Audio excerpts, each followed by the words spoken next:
Hello, everybody. I just checked my email and I had an email from Shannon Sharpe's lawyer. I am not kidding. Let's read it.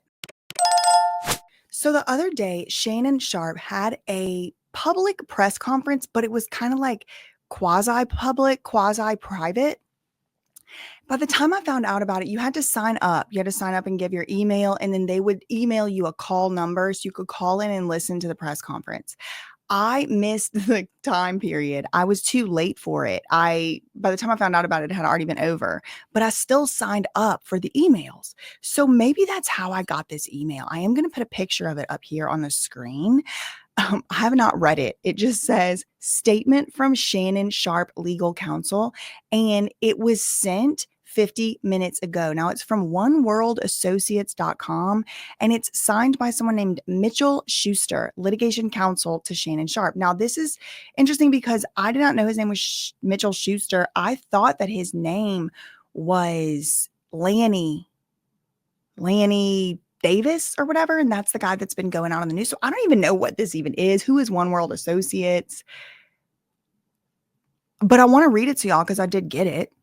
So it says, it should be of no surprise that when someone famous is in the news, all sorts of people crawl out of the woodwork to share their connection to that person in an attempt to profit from that alleged relationship. In many cases, those stories or accusations are nothing more than old news, fanciful exaggerations, or sometimes blatant misrepresentations of fact. They are shared on social media or fed to reporters with intentional factual omissions and no regard for the truth. This is obviously purposeful, designed to create a fabricated narrative. This is exactly what is happening to Shannon Sharpe, and the resurrection of the case involving Michelle Evans is a perfect example. I do have that lawsuit. Let me know if y'all want me to read through it. It is very fanciful. I think that is a good word. I mean, y'all, honestly, I am going to make a video on it because I need y'all to see how it's written. I've never read a lawsuit like this, and you know, from me, that coming from me, that's something. Sadly, Miss Evans became obsessed with Shannon and decided to manufacture a claim against him. This is the previous alleged accuser. When she could not find a lawyer to pursue her outrageous story, she filed a civil complaint on her own that is completely devoid of merit. The fact that Shannon has had no contact with this person for many years, and it is our understanding that she is still on probation after serving 3 years in prison for trying to unalive her husband so she could hopefully Oh, this is scandalous. So she could hopefully pursue a relationship with Shannon Sharpe. She tried to unalive her husband and she was on probation for that. And she spent 3 years in prison. And then Busby used that case, relied. Oh, girl, this is heating up. Following in Miss Evans's footsteps, Gabby, aka Carly, is the latest person trying to exploit her connection with Shannon. From the onset, Shannon has been crystal clear about the nature of his relationship with Gabby Zuniga. For the sake of clarity, please allow me to repeat his position. Did they send this to TMZ too? Shannon and Gabby engaged in a consensual relationship for over a 2-year period. When she learned that he would not father a child with her, she resorted to extortion. While Shannon was willing to pay her a substantial amount of money to avoid the intimate details of his personal life from being exposed, as many high-profile individuals often do when they are being threatened, that is no longer the case. This is a shakedown. This is exactly what Jay-Z's lawyers said. Pure and simple. And we have the evidence to prove it. And while there are certainly real victims of assault whose stories deserve to be told, Gabby is not one of them. And her attempt to extort Shannon Sharpe with her false claims only serves to distract from that attention that real abuse victims deserve. Bottom line, Shannon has done nothing wrong and intends to fight back against these malicious lies, not with manufactured defenses or imaginary stories, but with documentary proof and real evidence. He intends to pursue claims against Gabby, so he's going to sue Gabby and all who have assisted her with the dissemination of her fabricated story. He's going to sue Busby. Shannon at Sharpe looks forward to his day in court, where he can hold Gabby and all who are working in concert with her accountable for being the opportunists they are. It should have been as the opportunists they are, or for being the opportunists. But that's okay. I understand y'all have a lot going on. For the avoidance of any doubt, the letter goes on.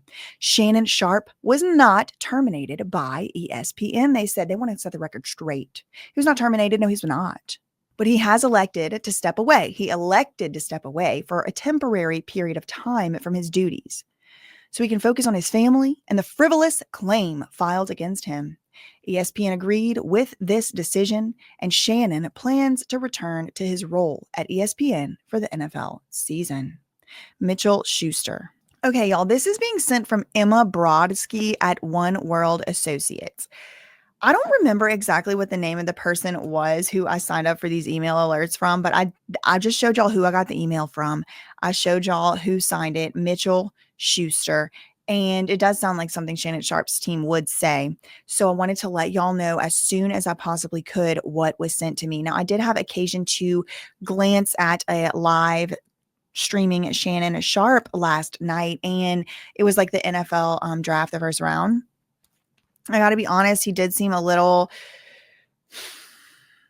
not his usual self, I'll say, but it could have been because he was in a different environment as usual, a different environment than he's normally in.